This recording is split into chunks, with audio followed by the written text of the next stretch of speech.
Hi, and welcome back to another episode of the IRA Cafe podcast. My name is Jasmine Trocchia. I'm the head of the marketing department at American IRA. And today we are joined with our guest, Jeff Johnson. He is from New Path Properties and also an accomplished author. So we're going to talk a lot about that today. Hello, Jeff. Welcome to the IRA Cafe. We're happy to have you. Hey, Jasmine. How are you? Nice to see you. Nice to see you. So I met you recently, but I'm super intrigued. Can you tell our audience a little bit about who you are and what you do?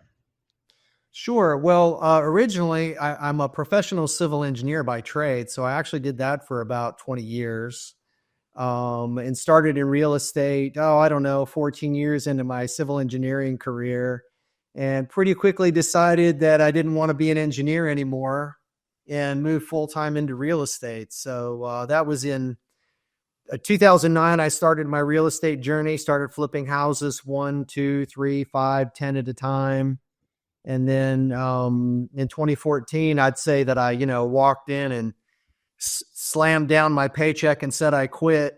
But that's not what happened. I actually got laid off. But it was a blessing. It was a true blessing because at that point I had, multiple flips under my belt and knew this is the direction I wanted to go. So I got kind of kicked out the window, which was a true blessing. So I went full-time in 2014. So I've been doing it full-time for about 10 years.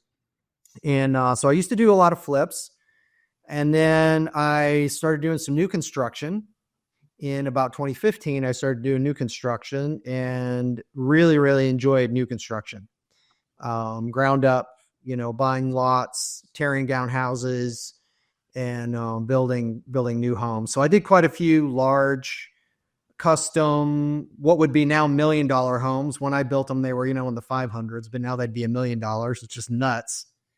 But did a bunch of those houses up in some of the areas up around Charlotte. And then in 2018, I actually joined another couple that was doing what I was doing, and we started Better Path Homes. And now we have 22 employees and we're building about 100 homes this year. That's our plan.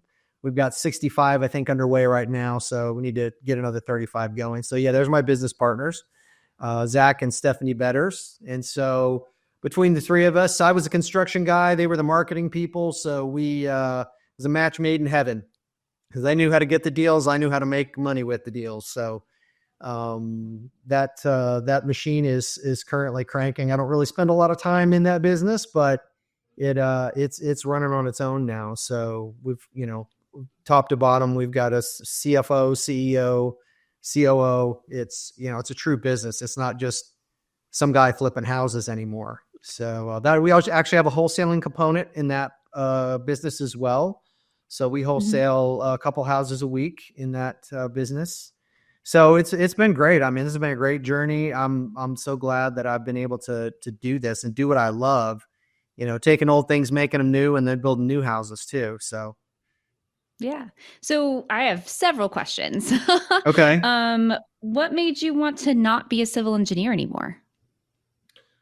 Well, besides the fact that I had to get up every morning and go and sit behind a desk and do things that other people told me to do, I didn't really like the work. I didn't find it that interesting. What I figured out after I became a real estate investor, I've joined a bunch of masterminds and started doing some personality tests and figured out that I'm not actually, I don't really actually have an engineering mind. I'm good at it and I'm good at math, but I don't like it. I'm more visionary.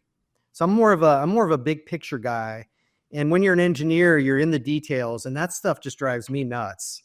So it was really interesting that I figured that out, a few years after I left the engineering field.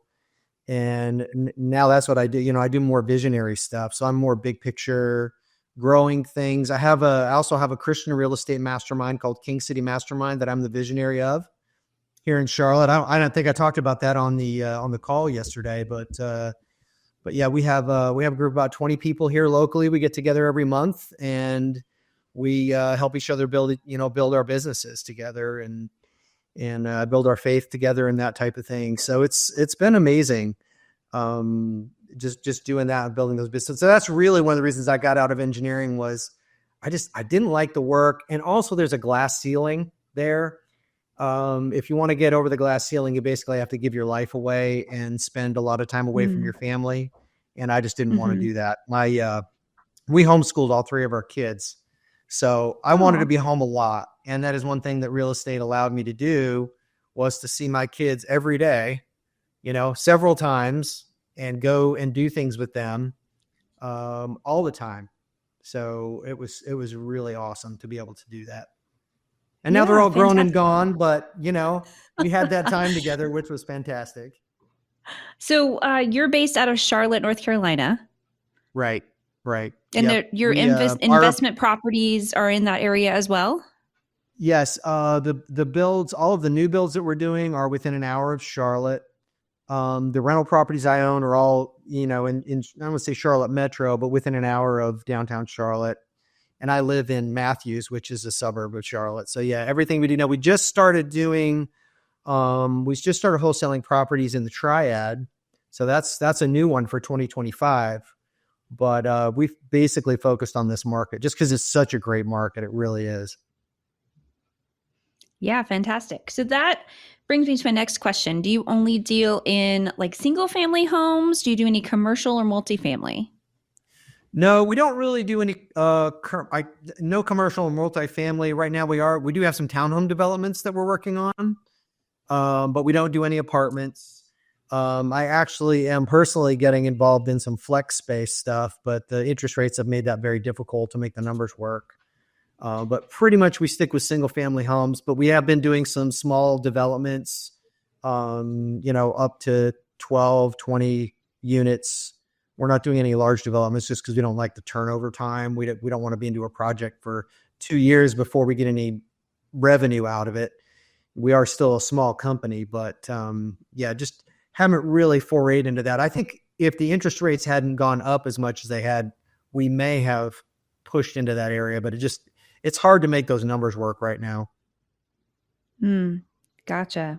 How do you choose which properties to invest in or develop? Do people come to you and say, "Hey, I'd like you to develop, this property or this neighborhood," or is that something that your business selects? We have a full-time acquisitions guy who does nothing but look for land for us. And so that's his job, is to find us land to build on, whether it's infill lots or small developments. We do work with some wholesalers, people who have land. We have those types of relationships. But we found our best deals come from direct to owner contact, really finding our own projects. So you do real estate as a full-time gig. It's not just an investment, or it's not just a side gig for you, right? Um, and thinking about the typical American IRA client, do you use your IRA to invest in real estate as well? Well, how could I tell other people to use their self-directed IRAs if I didn't do that myself? Yes, I absolutely Right. do. In fact, it was interesting. We were on that call yesterday, and Wendell Long is actually one of the gentlemen that's in my mastermind. And I just gave him a loan. I think we closed right after Christmas. I closed on a loan for him on one of his commercial properties. So yeah, absolutely do that. I don't want my money anywhere but real estate. I want my money in hard assets. I don't want it in paper or Bitcoin or anything like that. And I know there's, some people like to diversify a little bit, but I know real estate will always be here. They're not making any more of it. So yeah, absolutely. I invest my own money with other real estate investors. Oh, wow. So, looking ahead, thinking about the real estate market, what kind of trends or new opportunities do you see coming down the pipeline? And any new legislation that is going to open doors? I'm sure you have your pulse on the real estate business. Do you have any nuggets to share? Well, man, every time I think I know what is going to happen, I'm surprised. I've been thinking that interest rates are going to come down for the last 8 to 12 months, and it just hasn't happened. That's really the biggest thing is affordability. So what we've noticed in the Charlotte market is, originally we started out building lower end starter homes And we've noticed that the buyers in that price range, they're living paycheck to paycheck. So when the interest rates bumped up like they did, they're out of the buying game. They're not going to be buying a home anytime soon. So we had some starter homes that were sitting on the market with just not a whole lot of buyers because those people just couldn't qualify anymore. So we've moved into a different, a little higher end product, kind of a move up home, if you will. And we started building that, and those seem to be doing a little bit better. But I really think that the interest rates, unfortunately, with the way Americans are with savings and debt, I think that's going to impact the real estate market more than anything, and that's somewhat out of our control. But I've noticed that there's a lot more people that are renting now. They're not looking to buy. They sort of tapped out of purchasing real estate. So bringing some built to rent products to the market, I think, is going to be important. And really staying in the Southeast, staying in and around Charlotte for us is important just because we know people are moving here. So we want to try and hedge all our bets when it comes to what we buy. And we feel like this market, with the amount of people that are moving here, the employment, the opportunities, the weather, people are moving here just for the weather. I can't tell you how many times we sell a house to someone and they're like, I just couldn't stand the 8 months of winter anymore. I just couldn't stand the gloomy skies. So I needed to move here. Or people moving up here from Florida. It was too hot. So we're just sort of in that perfect area. But yeah, And not to as mention far the as, airport and the infrastructure oh and the yeah. logistics and, Yeah, you're the 3 months, roads you're and 3 hours from the mountains, you're 3 hours from the ocean. I don't know. The only other place I know where you can do that is California or, Oregon or Washington. I mean, it's great. And actually I do have I have 3 cabins up in the mountains here, Airbnbs that I just love. I fell in love with Beach Mountain when I moved here. So I ended up owning a few cabins up there and I go up there all the time. So it's great. It's really great. oh yeah, beautiful. I love the mountains here. We're in Asheville, so it's great. Oh yeah, sure. So yeah, question next, thinking about business strictly, do you have an investment opportunity that you'd like to sort of put out there for our listeners to know about? Sure. Well, we always have several opportunities, and mainly it's going to be private lending for individual projects. We don't have a fund, so you don't have to be accredited. We will take small dollar IRAs and 401ks. That's no problem. So really what our investment opportunities are in new construction homes. So if you have $150,000 or more in your IRA or your combined accounts, we can generally put you in first position on a new build. If you have less than that, we can usually either combine your account with another lender of ours, or we can put you in second position on land purchases. So the land purchases, we generally will buy because we have to move quickly. We'll generally buy the land cash. And then if we can put a lender in on second position after we've started construction and we can get that money back for our land, then we can actually move forward with purchasing more land. So we're always trying to cycle people's money through our system. When we have enough projects that we pretty much can keep the money assigned to a project year round. So our clients, their money really doesn't sit at American IRA for very long. If we close on something, we're reinvesting it really within a couple of weeks, if not rolling it over directly that day. So there's that opportunity. And then we also do some flips. So occasionally we do some flips.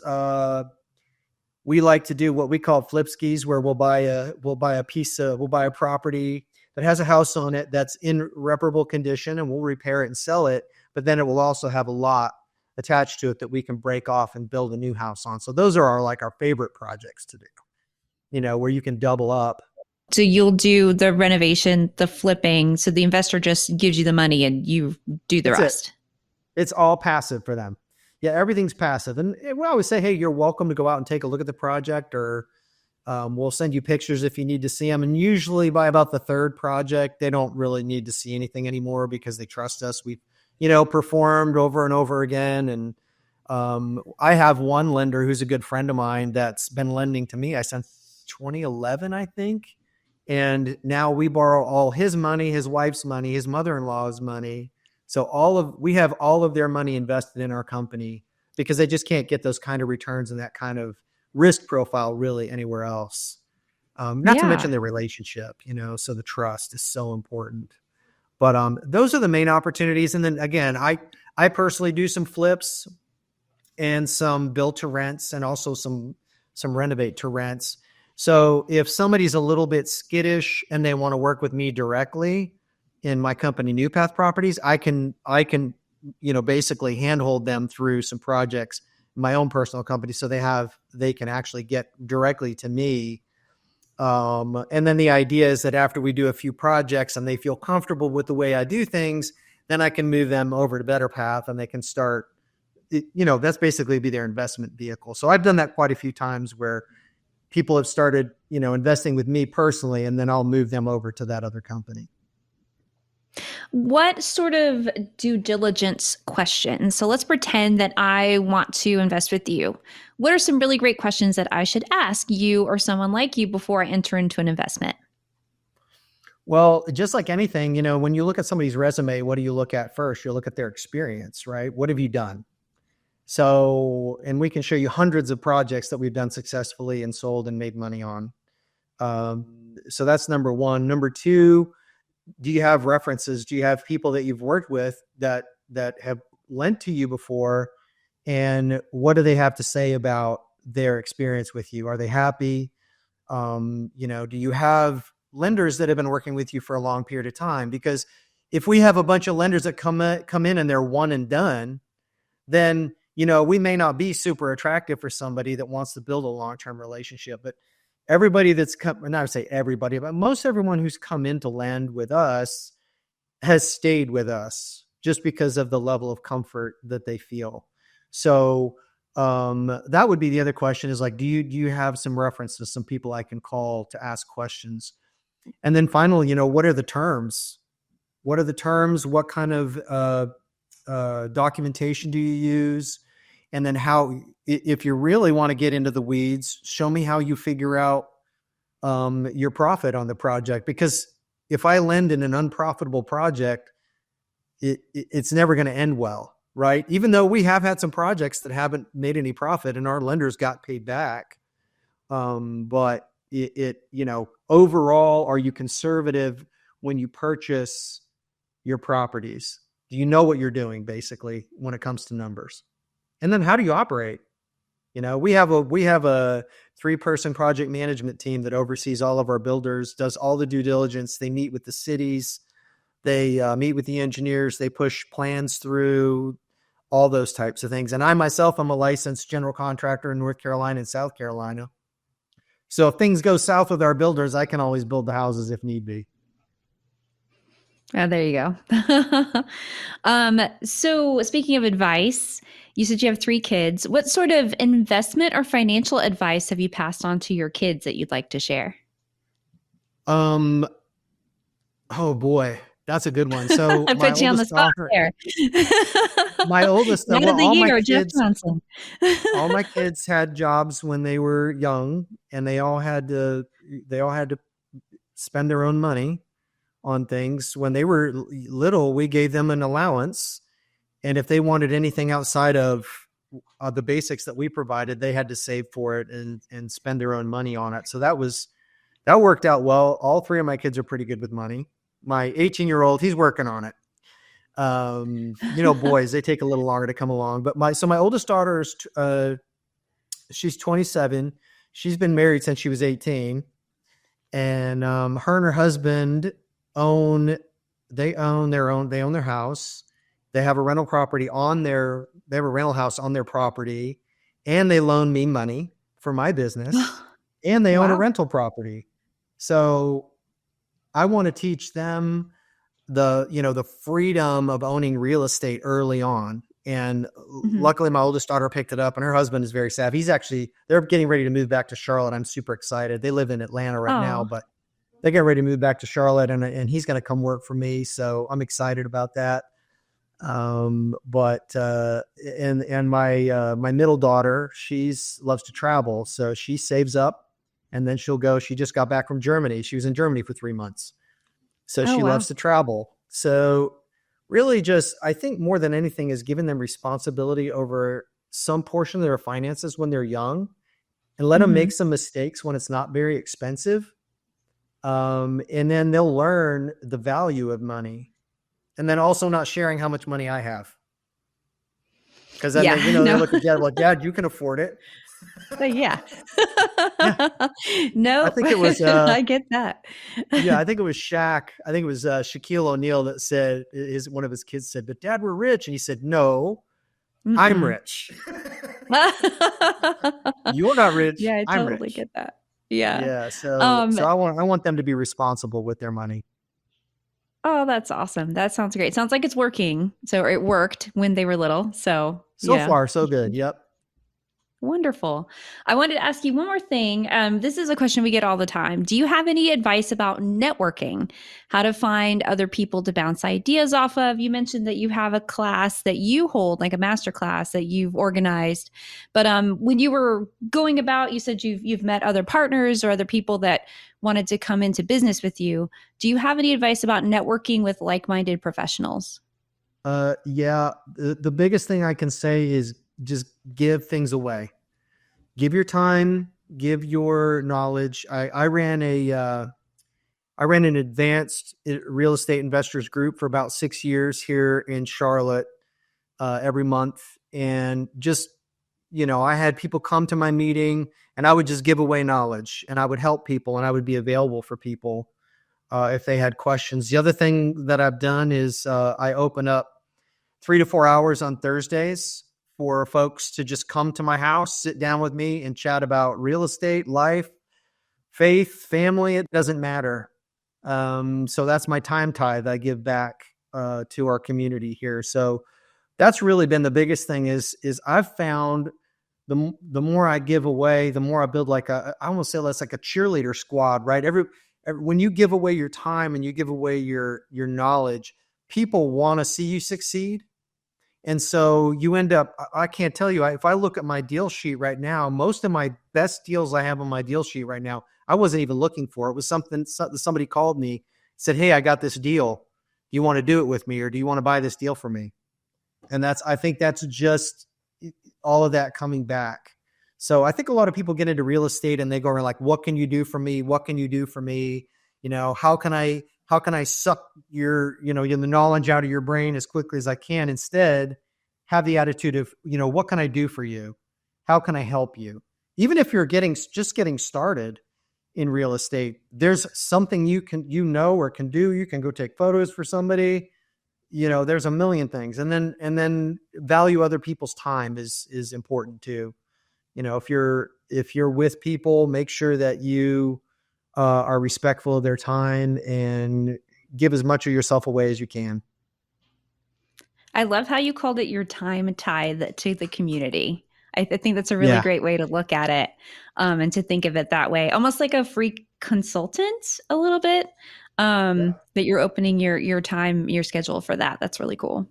That's great Yeah. advice. I don't think I've heard that one yet. So awesome. So there was a book I read. It was called The 7 Levels of Communication. I think I'm trying to see if it's over here it's called The 7 Levels of Communication. It was actually written by a real estate agent. And that was what he did, is he would go sit at a restaurant and just schedule people to come through and talk to him. And that's how he built his business. And I was like, wow, how could I do Hmm. that with real estate investing? And I'd had, probably at that point, I probably had 7 years of experience under my belt and, 150 flips or something like that. So I knew what I was doing. And there's a lot of people just really struggling. Yeah, that's it. 7 Levels of There Communication. you go. Hmm. Very good. Very, very good book.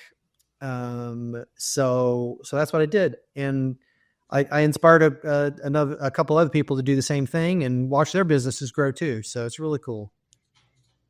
Speaking of books, I cannot end this interview without inquiring and asking about your book that you've published, Retirement Returns with Real Estate. And it has a much longer subtitle, Building Tax Advantaged Retirement Wealth with Residential Real Estate Investing. So give us a little synopsis about your book.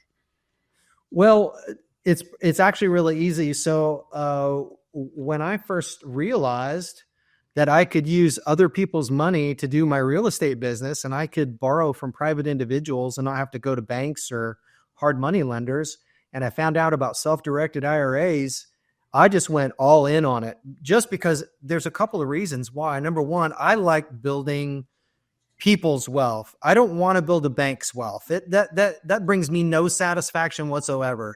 If I have a friend and he has $100,000, I would love to make it $200,000 for him as quickly as I possibly can. So I have that passion.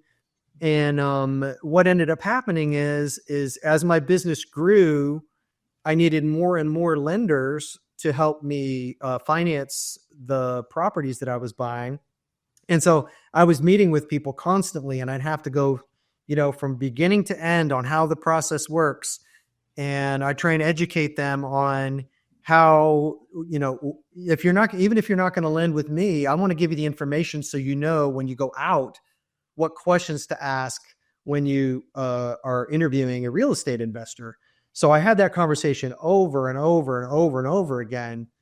And I decided, instead of doing that, why don't I just put all that information into a book?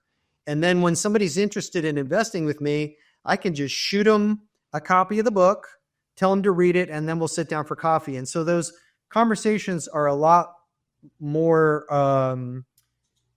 high level once they've read the book, so that they understand what's going on, how it works, the different vehicles that we use, what to expect. And then they just want to know about the opportunities. So we end up just talking about opportunities once they've read the book, which is really nice. So it gets them from, A to S, and then we can start on T instead of starting on B when we get together, right? So it really has accelerated that relationship and that opportunity. Because I used to have to meet with people 2 or 3 times to get them to the point to where they'd say, yes, I want to go ahead and invest with you. Now it's one time. And they'll know after they read the book whether or not they want to be involved in that. So it's saved a lot of time. Not to mention the other good thing that sort of was a side benefit is a lot of the investors in my market, and even other markets that I've been involved in, they will actually use the book to raise private money. So they'll send a copy of the book to one of their prospective lenders, and it accelerates their process. So it's really helped a lot of people build their private lending portfolio much more quickly, just because it's just great information in there. American IRA has been a big help. I had some friends and some other IRA businesses that helped me with it. And it's just one of those things. It's been great to have. So, and I don't make any money on it. That's the other thing. I don't charge like $20 for the book. I charge what it costs to print it. So I don't really I think I make like $30 a month or something on the book, but and the book's available on Amazon, right? You can look it up on Amazon. Yep. It's on Amazon. So, in fact, it's funny that you would say that. One of the folks that was on the call yesterday, I had a call with him at 11:30 today, and I sent him a copy of the book. So he and I are going to have a conversation, and he's in Louisiana. He's not even here in Charlotte. No, not even local. We're kind of international. So yeah, I'm not surprised. Yeah. Yeah. So it was a great connection, it's what was really nice about it too, is it's another way to make a kind of a warm conversation rather than, okay, let me start at point 1 and run through everything. So it's worked out really well. Fantastic. Well, that's very cool. Well, I will definitely be getting that book. I'm very interested to know what your basics are in there. So add that to my repertoire as well. But is there anything else I haven't covered that you desperately want people to know about you or your business? What is Jeff and who is Jeff, and any parting words? Well, I think more than anything else, I want to build long-lasting relationships that benefit both my companies and the people that lend to us. So that's really what we're about, is building relationships. Long-lasting, solid businesses are built on people, not on making money. So that's kind of really where we're at right now. So if there's anyone out there that's looking for a company to invest in, and a really good operator who knows what they're doing, check us out, give us a look, give me a call. I'm happy to have a conversation with you, or as many as it takes to make you feel comfortable. But yeah, I love to help people build their wealth using real estate. The other nice thing is that a lot of these homes we build, we're adding to the inventory. There's a huge shortage in inventory in America. And so we feel like we're doing our part to help bridge that gap and give people some affordable options for new homes. And that's, I think about my first new home, or my first home when I just got out of college. If I hadn't bought that home, I wouldn't have been able to build wealth. That was a huge wealth building vehicle. So we want people to be able to do that, to be able to build wealth through home ownership. And that's important to us too. It's not just about, we're a business that makes money. We want to help people build their wealth.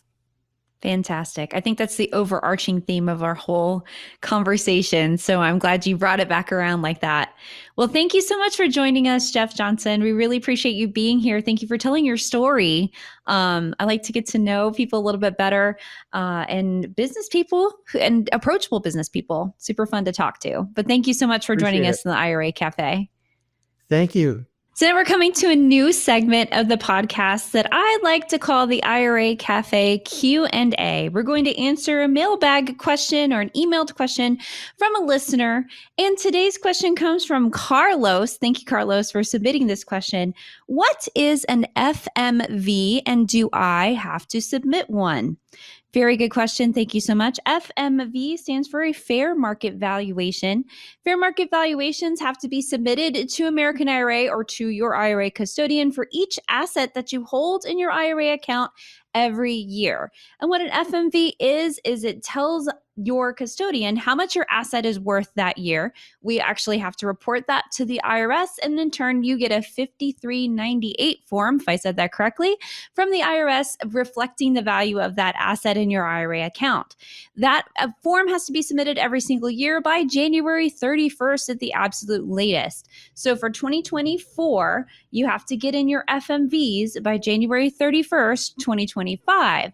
If we as an American IRA, receive an FMV form past that date, you may incur extra processing charges. So if you don't want to pay extra fees or extra charges, please have those FMVs submitted by January 31st, 2025. And thank you, Carlos, for your question.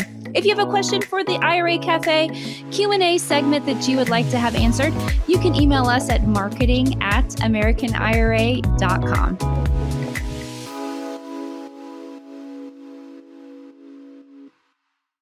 American IRA, LLC, a North Carolina LLC, acts as a third-party administrator for New Vision Trust Company, a state-chartered South Dakota trust company.